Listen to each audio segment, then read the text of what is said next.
We entered the room, and I heard the door close and lock behind us. It sounded like more locks than one. Deadbolts and chains. Surely just for effect, I thought to myself. My wife and I were accompanied by her coworker Ruth and her boyfriend Tom. "How did you hear about this place again?" Ruth asked. "Kind of a rough neighborhood for an escape room, isn't it?" "Cheap rent, low overhead, I guess," said Christine. "The reviews online said it's good, though. Terrifying special effects, apparently." Glancing around, I saw we were in a grim-looking apartment that was in disrepair. The paint was peeling from the walls, and the bare floorboards were cracked and splintered. An old desk was in one corner, cluttered with items. There was a telescope set up by the window, and an old couch facing a battered, decades-old television set. A door on one side led to a bathroom, and on the other side of the living area I saw a small kitchen, and another door leading into a bedroom. Pictures were hanging askew from the walls, their frames dusty, the glass cracked. There was dried-up blood splattered everywhere, covering every surface of the place. And the smell was epically terrible. It was a sweet and sour biological decomposition sort of a stink that got worse the longer you stayed in it. "Yeah, right. I'll believe that when I see it," I said, gesturing to the room we were now locked in. I thought to myself that I wouldn't be surprised to see cockroaches scuttling on the ceiling, but hadn't noticed any yet. She elbowed me in the ribs and subtly pointed up to the camera mounted above the door. The implied message was obvious. Don't talk shit about the people running this place. They're watching us. It's just a set. Think of it like we're in a movie studio. It's not like that's real blood splattered on the walls. Well, I wasn't expecting the smell. As if on cue, I heard a voice, sounding tinny and garbled through the speaker box mounted on a wall by the door. "Welcome," it said. A man's voice was speaking. He sounded like a distinguished Englishman, but there was a hint of something else hidden in his tone. A giddy, barely suppressed joy. But something else, too. Something sinister and secretive. The man clearly enjoyed his work. "You think you've signed up for an escape room. You think you're safe. You are very, very wrong." And with that, the voice cut out and the room was silent once again. Is that it? No instructions or clues or anything? What kind of a place is this? Christine didn't seem thrilled by the lack of hospitality and minimal effort the employees seemed to be putting into the operation. All the walls and floors were dirty. Even looking up at the ceiling, I saw it was filthy, spotted with brownish red stains. Guess we'll start looking for clues, right, Jacob? Don't ask me, I've never done one of these before, I said. I walked over to the kitchen and saw that there was a plug in the drain of the sink. Thinking I would be clever and find a clue in there, I yanked it out. There was no clue or key to be found inside the drain plug. Only spiders. Dozens of them poured out at first, and then hundreds. And then more and more by the second. I backed away from the kitchen area, screaming. I've always been terrified of spiders more than anything else in the world. I am petrified of those creepy crawlers. These particular ones were tiny and looked like babies, but I saw a few that were larger. They were black, with red hourglass patterns on their backs. The sheer quantity of them was the most frightening part. They proceeded out from the drain like a flood. "Oh shit, those are black widows!" I screamed. Ruth and Tom ran over to the door and began to pound on it with their fists, screaming for them to let us out. Instead, the man's voice came through the speaker, sounding giddy and pleased with himself. "Let us out of here, you maniac!" "It's far too soon. You can't be done. This is the beginning. It's only phase 1. Don't get too many bites before you find the key. Get through all 3 phases, or die in misery. Tick-tock, the clock says 2. Escape before 3, or meet the misery." Christine began to look around the room, panicking. "There's a key somewhere. We have to find the key." She was over at the desk, going through papers, when I noticed something about the roll top. The wooden slat cover of the desk was held up by a flimsy stick, which was wobbling precariously. "Christine, get your hands out!" My warning was cut short when the whole thing slammed down hard on her wrists, crushing them. She screamed and tried to pull her hands out from the heavy wooden cover that had just slammed down on her forearms, but the thing wouldn't budge. I ran over to help her, now ignoring the streaming mass of tiny spiders spreading out across the entire apartment like a river flooding the shores. My fear was not important compared to helping her in that moment. Ruth and Tom ran over to help as well, and the 3 of us managed to pry the thing up far enough that she could pull her hands out. Her wrists were badly lacerated, looked red and inflamed, but she wasn't screaming in pain anymore, and I took that for a good sign. "Do you think they're broken?" I asked, wrapping them up in strips of cloth I ripped from my t-shirt. "No," she said after thinking about it for a few seconds and expecting them. "But they hurt like hell." Spiders were beginning to crawl on us, and I brushed them off quickly, helping her move away from the biggest concentration of them. I saw the spiders were streaming towards the bathroom, like an air current blowing through the house from one window to another, and wondered what was drawing them in. Whoever designed this place had been sophisticated and intelligent in their planning, and I wondered for a brief second if it was tailored to our specific fears. I brushed that thought away as paranoid, but it would return to me later with more certainty. Tom was already starting to look for a way out again. He picked up a wooden chair and brought it over to the window, bringing it up over his head and then slamming it hard against the glass. The chair shattered into pieces, but the window did not. It looked like it was made out of plexiglass. "What the hell? This guy's a maniac. He's got us trapped in here. This is no fucking escape room. This is a death trap." Tom was screaming and ranting, but at least Ruth was thinking straight. She went over to the kitchen, stomping spiders on the way, and plugged the drain in the kitchen sink with her shawl, blocking the flow of arachnids coming into the apartment. "Good idea, Ruth," I said. "At least no more spiders coming in." "Thanks," she said, taking a few deep breaths and walking back toward us. "Let's think about this rationally for a minute. We don't have much time by the sounds of it."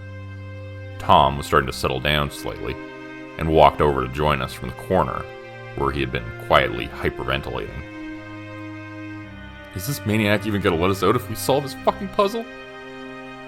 "I don't know, but it's worth a try. I don't want to end up like whatever happened to the people here before us. Judging by the bloodstains on the walls, which I'm starting to guess are very real. We don't want to find out what happens at 3 o'clock. I really don't want to know what the misery is." My voice was unsteady as I spoke, but everyone nodded in agreement. We decided we would at least try to solve the puzzle. Even if it was pointless and we were sure to die, at least we would try. "The clock. What about the clock? Maybe there's a key hidden inside of it. If I was the one putting this thing together, that's what I'd do. I'd hide it right in plain sight," said Ruth. She was the smartest of the 4 of us. Perhaps too smart for her own good. I reached up with my long arms and managed to pull the clock down carefully from the wall. It had a hook on the back of it that was resting on a hole in the wall, and there was a cord trailing out from the back of the clock as I pulled it down. With barely any effort, the cord began to tear a long line down the yellow, flower-patterned wallpaper. The electrical cord was long, and as I pulled on it, I saw it tracing a long, ripped line across the wall towards the other end of the room. Then it came out completely, and I saw the end of the cable was not plugged into anything at all. The clock kept ticking, but it was obvious now that it was running on a battery. There was something tied to the end of the cable that was running out of the back of the clock. It was a key. I walked over to it and picked it up from the floor. Holding it in my hand, looking at it, I realized I was trembling. "It was my idea. I'll do it," Ruth said. "If something bad happens, if there's some penalty, I should be the one to pay the price." She took the key from me, despite my objections, and brought it over to the door. I stayed where I was, my feet planted, unable to move on the other side of the room. Occasionally spiders would crawl up my leg, or would feel them landing on my face after silently descending from the ceiling by a thread. But I tried not to panic, and brushed them away with shaking hands. I hadn't felt any bite me, not yet at least. I looked down at the clock on the floor, and saw that 20 minutes had already passed since we'd entered. Only 40 minutes left. Assuming this worked, and brought us to Phase 2, we were actually on track to escape this hellhole. Maybe, just maybe, we could get out of here. Unless things got more difficult from here. Ruth turned the key in the lock and opened the door. Behind it was another door. Another lock. "Congratulations, Chosen Four. You've cracked the puzzle. You've opened the door." The voice was cheery, but I could tell it was laced with hate and loathing as well, as the man was clearly annoyed we had already progressed to Phase 2. I assumed from what he said next that his previous visitors had not fared as well. "You were all too quick. You completed it too fast. To make things a little more difficult, I'll cut your team in half." A giant wall suddenly came crashing down from the ceiling.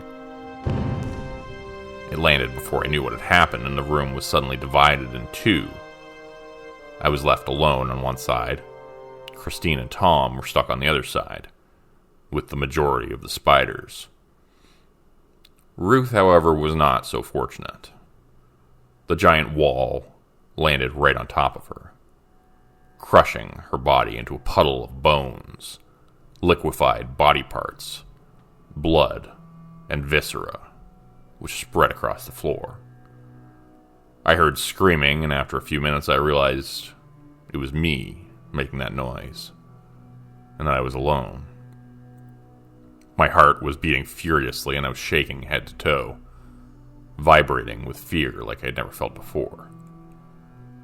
The clock was with me on this side of the wall, and I looked at it, terrified of what it would say. 2:30.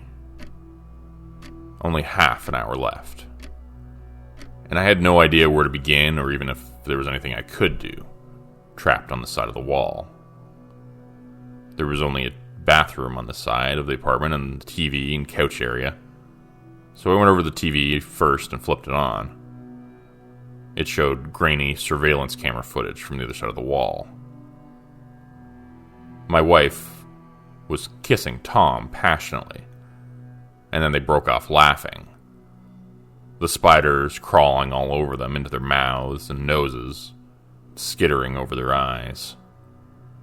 They looked up at the camera and pointed at it.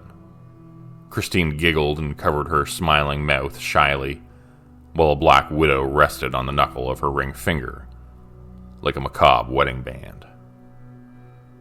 I couldn't hear what they were saying, and I couldn't stand to look. I turned my head away only to see the spreading viscera and puddle of body parts on the floor, and parts of Ruth's face, looking at me with wide, unblinking eyes, looking confused, like I was. I was so confused. My mind searched for answers but found none, only more questions. Had this all been some elaborate setup so that Tom could kill his wife, get me out of the picture, to have Christine for himself? Then, on the surveillance footage, the door opened, and they walked out of the room, leaving me behind. My heart hammered wildly in my chest, and I found myself gasping for breath. hyperventilating. What the hell was this place? How do I describe the betrayal and terror, heartache and horror that I felt following Phase 1 of the sadist's escape room? It made little difference how I felt, so it's pointless to describe it. But for those interested, the feeling was akin to a frozen knife being plunged into one's chest and left there indefinitely.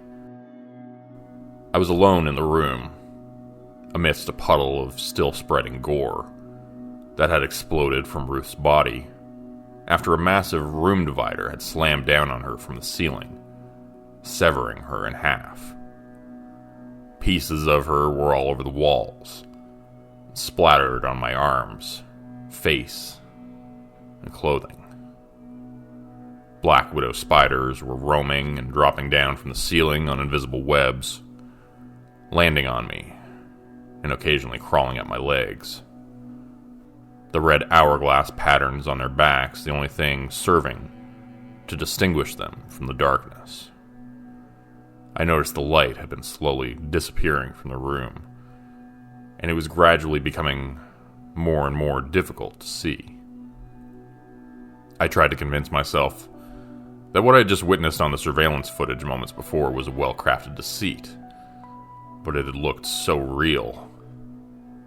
The video had been grainy, and I told myself it could have been faked. It was faked, I told myself. My wife would never do that. She wouldn't lure us in here to kill her friend, leave me here to die. Would she? Ruth would have known. Ruth was so smart she had solved the first puzzle without any help from any of us. How had she done it without a clue of some kind, unless the clues were just as insidious as the man who had lured us into this trap? Tick-tock. The clock says 2. I suddenly remembered what the bastard had said over the speaker right before Ruth found the key. He had mentioned the clock in his rhyme, and then we had found the key in the clock. Maybe he was giving us clues after all, I realized. They were just subtle. I need to remember the last rhyme the man had told us right before he dropped the wall on Ruth, killing her instantly. I'd always been told I had a good memory. I'd always been good at solving riddles. Hell, I even listened to an obscure improv comedy podcast called Hey Riddle Riddle, where the hosts solve riddles and puzzles, which I incessantly touted to my friends and coworkers despite their obvious indifference. I could do this. Congratulations, Chosen 4. You've cracked the puzzle. You've opened the door. I said the words aloud, testing how they sounded. That part was right. I looked around for something that matched those words. A crack on the wall, maybe a puzzle box on a shelf. But I couldn't see any of those things. You were all too quick. You completed that too fast. To make things a bit more difficult, I'll cut your team in half. I said those words and cringed at the end, remembering how the wall had come down crashing on my wife's friend just minutes before. Maybe the room divider contained some clue. I began to feel it in my hands, looking closely for any weaknesses. I got the impression I needed to get back to the other side of that wall for Phase 3. But how? The giant slab was unyielding, sturdy, and provided no gaps or way through to the other side of the room. I tried yelling to see if my wife would respond on the other side, but I couldn't hear anything. I tried kicking it to see if it would break through, but it was sturdy as a cinder block. Maybe she really had left. Abandoned me, just like the video had showed.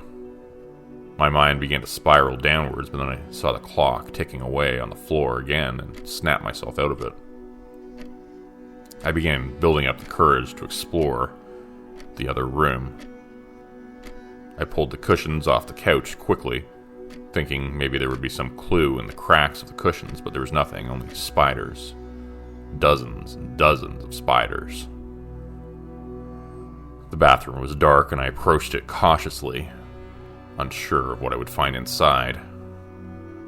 Glancing back over my shoulder, I saw it was 2:35. 5 more minutes left if I wanted to stay on track for Phase 3.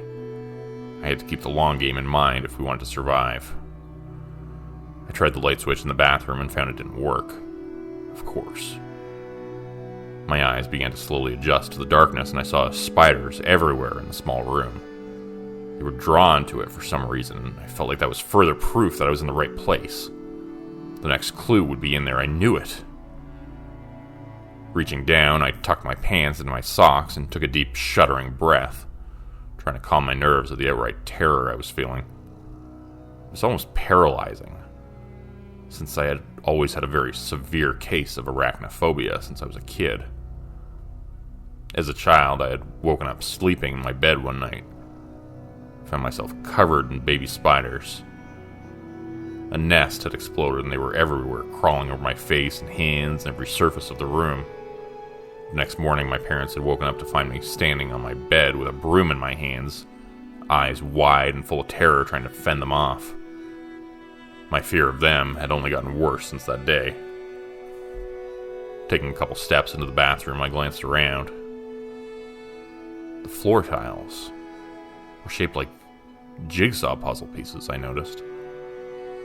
But they were grimy and coated in dried blood that could be seen even in the darkness. I saw a long crack on the jigsaw puzzle tile floor, which seemed to point in the direction of the toilet. When I looked inside the toilet bowl, I noticed that there was no water inside. Congratulations, Chosen 4. You've cracked the puzzle. You've opened the door. Perhaps this was the crack in the puzzle that would lead to the next key. I began to shake the toilet and tried to see if it would budge. And sure enough, with some effort, it slid to the side, making a rusty, squealing noise. There was a tunnel beneath the toilet. I doubted that it led out of this place somehow. My thinking was that perhaps the tunnel would bring me back to the other side of the room, where Christine and Tom would still be trapped. Assuming the video I had seen of them kissing and abandoning me there was indeed a fake. I would find out soon enough if I was right. Dropping down into the secret passage beneath the bathroom, I found it was infested with spiders. They covered the low-hanging ceiling and had made thick webs which they rested on, blocking the way forward, daring me to pass through. As my trembling hands began to brush them out of the way, I immediately felt a sharp pain on the knuckle of my right hand. Looking down in the dim light, I could make out the shape of a fat black widow spider resting there, and I brushed him away, screaming. The pain was intense and horrible, and I had no idea what would happen now that I had been bit. But I kept going, hoping I wouldn't die from some terrible reaction to the spider's toxins. My hands were shaking badly now as I crawled, on my hands and knees, through a narrower section of the tunnel. I felt the spiders crawling down my back and my legs, getting trapped at my ankles. And then as they got trapped and agitated in my pant legs, they began biting the soft flesh there. I whimpered in pain, trying to ignore my panicked mind, saying I would surely die now, and kept crawling forward. The space was too tight to even reach back and attempt to brush them away. Something was dangling in the darkness ahead of me, and I realized it wasn't a spider. It was hanging down from the low ceiling on a string. In the dim light, I barely managed to make it out. A key.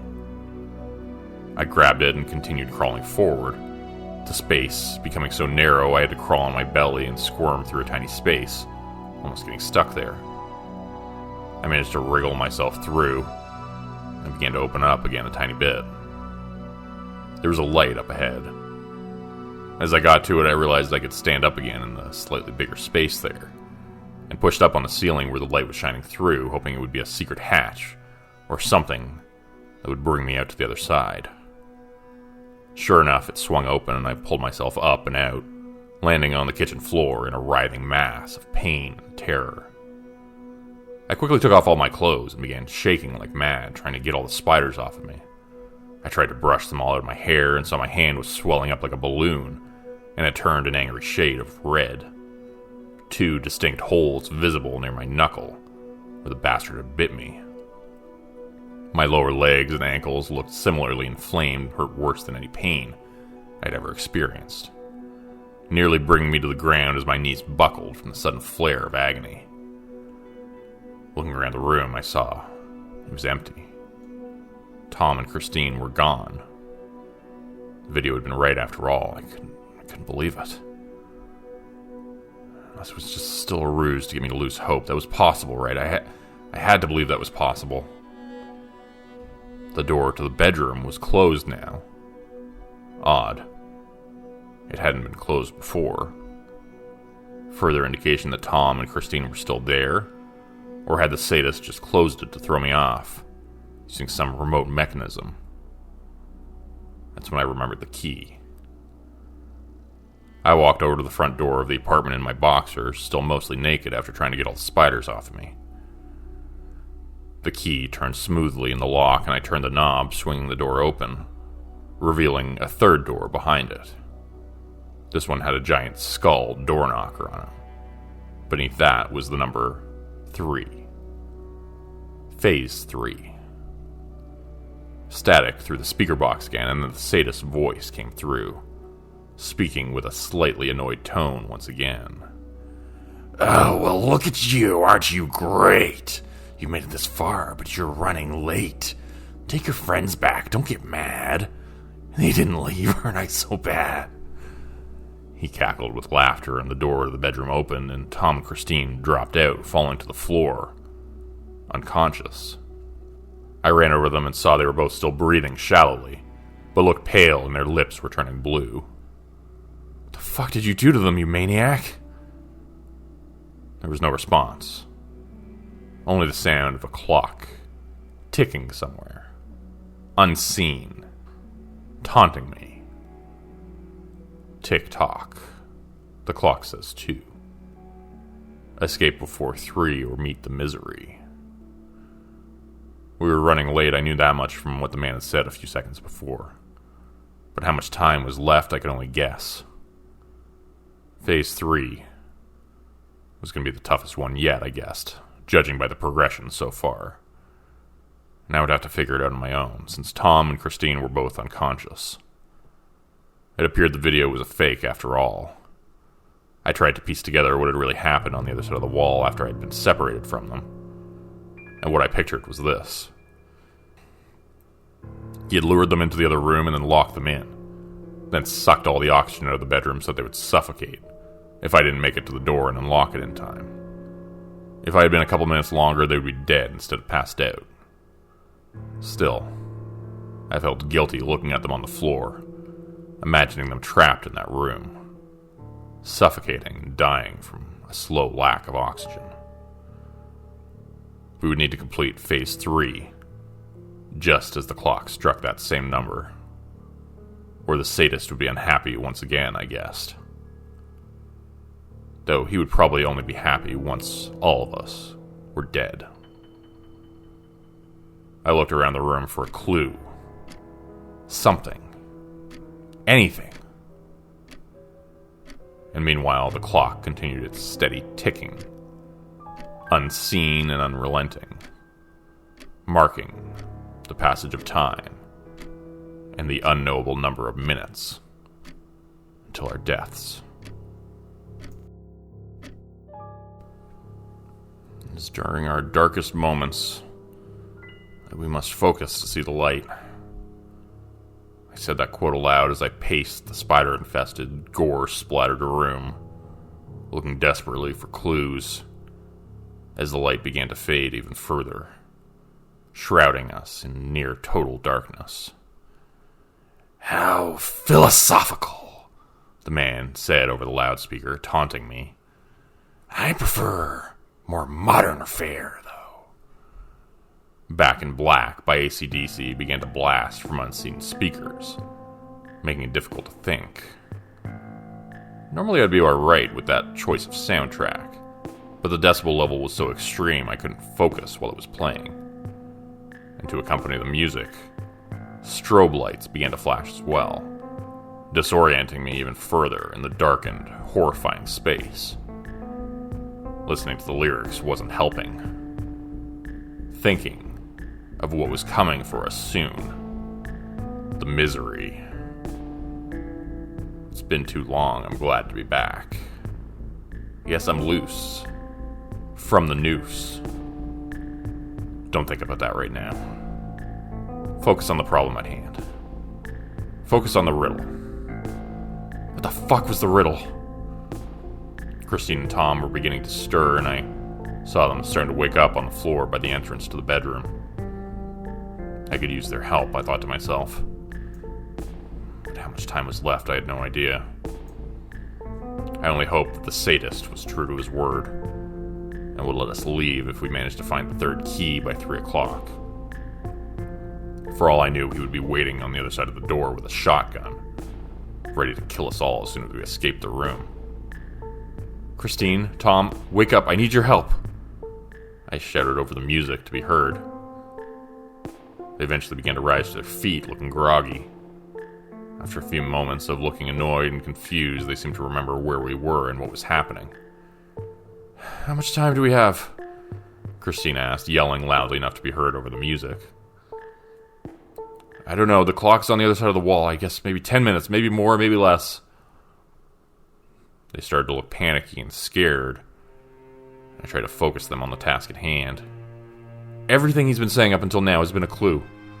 We found the first key in the clock, then I found another one after following the second rhyme. The bathroom floor tiles were shaped like puzzle pieces. There was a crack down the middle, leading to a tunnel that brought me back here. The second key was down below in the tunnel. We just need to find one more key now. I tried to sum it all up as quick as I could to bring them back up to speed. But Tom was just muttering to himself and looking at Ruth's dead body smashed to pieces on the floor. Every step we took in the room forced us to trudge through some sticky part of her decapitated body, making us wince with every movement we made. Christine and I would have to solve the third riddle on our own, since Tom was clearly too distracted. I tried to memorize the last thing he said to me, since I figured it has to contain a clue to the third key, I told Christine. Well, what is it? Look at you, aren't you great? You've made it this far, but you're running late. Take your friends back. Don't get mad. They didn't leave, aren't I so bad? She looked confused. They didn't leave, aren't I so bad? I don't get it. Christine was furrowing her brow in confusion. He showed me a fake surveillance video of you two making out and abandoning me here. Yes, I hoped it was fake. It looked pretty real. But obviously you're still here, so it must have just been a way to scare me and get me to lose hope. I could never do that to you, and I'd never leave you here. You know that, right? I can't believe you'd even think that. No, I don't think I ever really believed it, but I thought about it. Come on, we have to find this key. We're running out of time. We began to look around the room for anything that would correspond with the words in the man's last rhyme. It was more difficult this time because nothing really stood out from this particular one. Take your friends back. Don't get mad. Did they have the key? Maybe when they were unconscious, he'd slipped it into their pockets? Check your pockets, see if there's a key. Tom, you too, Tom. He was still holding his forehead in his hands with a faraway look in his eyes. But eventually his gaze came over to mine and he seemed to focus for a second. They both checked their pockets but found no key. Christine shrugged at me and started to pace again. She went to the kitchen and started opening drawers. Be careful, this place is full of booby traps, I told her, walking over to help her look. Oh yeah, I'm well aware, she said, holding up her mangled wrists. I nodded sympathetically and held up my own swollen hand. Holy shit, what happened? Black widows. I don't even want to look at my ankles. They're everywhere in that tunnel below us. Are you okay? Does it hurt? Kind of feels like a pain-filled balloon filled with needles right now. Just want to get out of here and get to a hospital as soon as possible. I don't know what's going to happen to me, but I want you to know no matter what, I love you. I love you too. I felt certain of our impending deaths at that moment, but then something caught my eye. An air vent in the corner of the room. Look at you. Aren't you great? I said. What? What are you talking about? The riddle. What's another word for a steel cover like that? The one covering the air vent. A metal grate. Well, look at you. Aren't you great? We both ran over to it, and I tried to reach up to pull the cover down, but it wasn't quite tall enough. Tom, we need your help. You gotta lift me up to the air vent. That's where the third key is. It has to be. Tom was still looking at the dividing wall that had been used to crush his wife, tears streaming from his eyes, but he managed to pull himself away and come over to help us. Let me do it. Your hand is in no shape to be doing much of anything right now, Christine said, motioning towards my edematous, bright red hand. Thanks. Christine got up onto Tom's back, and I helped steady her while she fumbled with the steel cover. It's stuck. I can see the key, though. It's right there. The clock's steady hand could still be heard ticking from the other side of the dividing wall, and I wondered again how much time had passed. We probably only had a couple minutes. Pull, we don't have much time left. She finally managed to pry the metal grate loose, and it dropped down to the floor with a loud clang. Reaching into the vent, she grabbed the key and climbed down. Quick, open the door. Christine ran over to the front door, and I saw her take a deep breath before sticking the key into the lock and turning it. The door swung open, revealing an empty corridor behind it. We had done it. We were out. They had let us in through a different door at the beginning, so we had no idea where this passageway went to, but I really hoped the stairs leading downwards would take us to a street-level exit. The flashing strobe lights stopped and the music turned off, much to my relief. But then the asshole's voice came back over the PA system. Oh, you've passed the tests. You've made it through. Now make your way down to the avenue. Get lost, take a hike. Make like a tree and leave, all right? The man on the speaker said, sounding annoyed. I don't think he's happy that we solved his riddles. I don't give a shit if he's happy. The son of a bitch killed my wife. Tom had suddenly transformed from a man wallowing in despair to a red-faced Hulk, shaking with anger. Christine shook her head. Tom, don't. We'll get the police. Let's just get out of here. We both glanced up at the stairs at the door there. It was marked with a 4. Was that where the sadist was hiding out? I gestured that way, and Tom started to climb upwards. I almost couldn't resist the temptation to start climbing the stairs as well, thinking I would strangle a man with my bare hands, when an alarm clock began to ring. It sounded like an old-timey alarm clock.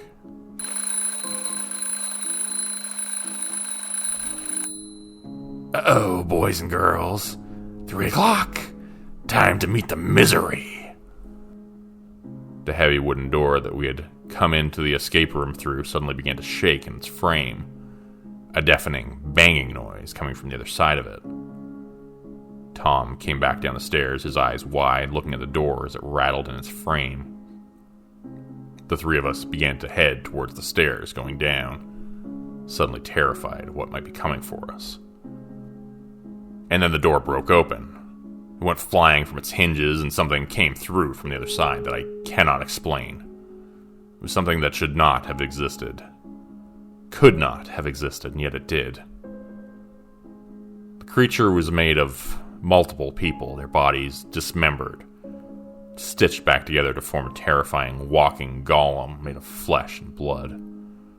2 sets of legs propelled it forward from the bottom, the torsos and heads of those poor souls protruding from the belly of the great beast. It had 2 heads and multiple arms that could barely fit through the door.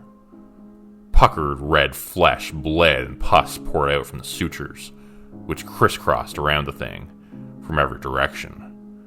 The crude stitching pulled and sagged as it strode toward us, picking up speed, moving faster and faster. It was filled with rage. Each individual had been incorporated into the creature had all their humanity stripped from them. The multiple sets of eyes were red and bloodshot, devoid of any sense or reasoning, as it lumbered across the hallway toward us. Gnashing teeth snapped and screamed in furious hatred as it came at us, limbs reaching out, thrashing with talon-like fingernails. We ran. The 3 of us bolted down the stairs and away from it as fast as we could, hoping it would not follow. True to his word, the sadist let us escape, since we had made it by 3 o'clock. The sign marked exit at the bottom of the stairs was not locked. We slammed it shut behind us and found ourselves panting and out of breath on the street. It was cold and our breath steamed out into the night. We were bleeding and bandaged, shuddering and terrified, looking like maniacs, standing out on the street as we did. Passerby turned and looked at us oddly, and Tom started to flag one pedestrian down, asking for his cell phone to call the police, since they had taken ours when we entered the escape room. The police took their time showing up, and by the time they went in to investigate, the place was empty. They found Ruth's body, and said that judging by the looks of the place, there had been multiple deaths in the building, which DNA evidence would likely confirm. But they never did find the sadist, or the misery. The man and his tortured creature both disappeared by the time the authorities arrived. I'm guessing they moved on to another town, setting up shop somewhere else for as long as they can, until someone finds their way out and manages to report them again. Who knows how long he's been doing this? How long he's been killing? Judging by the looks of the creature, it's been quite a while. The misery grows larger every day, ready to be unleashed on those who are too slow to solve the clues and find their way out of the sadist's escape room. If you find yourself locked inside there one day, try to stay calm. And whatever you do, make sure you escape by 3.